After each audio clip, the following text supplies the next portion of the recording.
کہتے ہیں کہ اورنگزیب عالمگیر تخت شاہی پر بیٹھنے کے بعد بھی نہایت سادہ اور محتاط زندگی بسر کرتے تھے۔ خاص بادشاہ کے ذاتی باورچی کی بابت ظاہر ہے کہ بہت عزت و شہرت کی چیز سمجھی جاتی تھی، اس لیے بڑے بڑے ہنرمند باورچی بے حد شوق اور آرزو سے یہ خدمت خاص کرتے تھے، مگر بعد میں حقیقت کھل جاتی کہ نپی تلی کھچڑی یا معمولی روٹی دونوں وقت پکتی اور تمام کی تمام بادشاہ سلامت کے سامنے دسترخوان پر چلی جاتی۔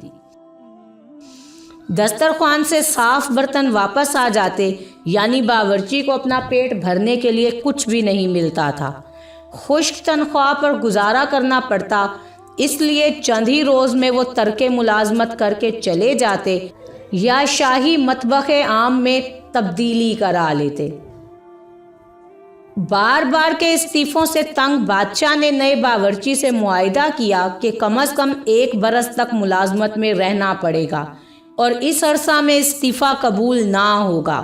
ناواقف باورچی نے خوشی سے معاہدہ طے کر لیا، مگر جلد ہی اس پر بھی حقیقت کھل گئی۔ اب باورچی مصیبت میں پڑ گیا، نہ گزر ہوتی نہ استعفیٰ دے سکتا تھا۔ تنگ آ کر اس نے سوچا کہ بادشاہ کو اس قدر ناراض کرو کہ وہ خود ہی نکال دے، لہٰذا اس نے کھچڑی میں برابر کا مطلب بہت زیادہ نمک جھونک دیا۔ بادشاہ نے کھچڑی کھا لی، باورچی کی طرف صرف نظر اٹھا کر دیکھا مگر کہا کچھ نہیں۔ باورچی نے مایوس ہو کر اگلے دن نمک بالکل ہی نہ ڈالا اور پھیکی کھچڑی پکائی۔ بادشاہ نے اس دن بھی کچھ نہ کہا۔ تیسرے دن باورچی نے صحیح نمک کی مقدار ڈالی۔ بادشاہ نے اس باورچی کو نظر اٹھا کر دیکھا اور نہایت تحمل سے فرمایا، میاں ایک ڈھنگ اختیار کر لو، یا تو برابر کا نمک، یا ہمیشہ بالکل پھیکی پکایا کرو، یا پھر معتدل ذائقہ ہو۔ بار بار نمک کی مقدار بدلنے کی تکلیف مت اٹھاؤ۔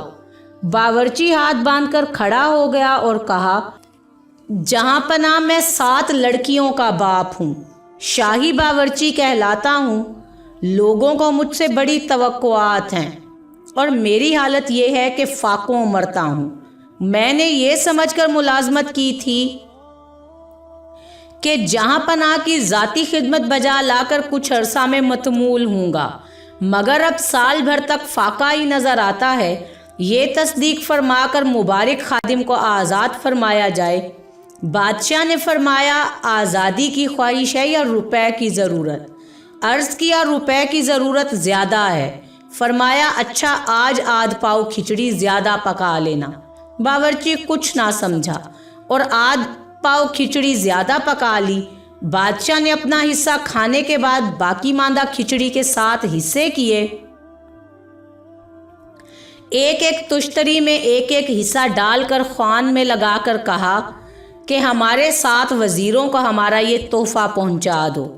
چونکہ آج تک وزیروں کو ایسا تحفہ نہیں ملا تھا، وزیروں کو اس غیر معمولی شاہی التفات کی خبر لگی تو ان کی خوشیوں کی انتہا نہ رہی۔ شاہی باورچی کا اپنے دروازوں پر بڑا استقبال ہوا اور شاہی تحفہ لانے کے صلے میں ہر وزیر نے باورچی کو 1 لاکھ روپے انعام کی رقم نقد ادا کی۔ باورچی یہ 7 لاکھ کی رقم اور کافی ساز و سامان کمانے کے بعد بادشاہ کی خدمت میں حاضر ہوا۔ بادشاہ نے پوچھا، کہو گزارے کی کوئی صورت نکل آئی؟ باورچی نے 10 بستہ عرض کی کہ حضور کی توجہ کی بدولت اب عمر بھر کے لیے بے فکری ہو گئی، اب کوئی حاجت باقی نہ رہی۔ بادشاہ نے کہا، آئندہ کھچڑی میں نمک صحیح انداز سے ڈالا کرنا، سمجھے تم؟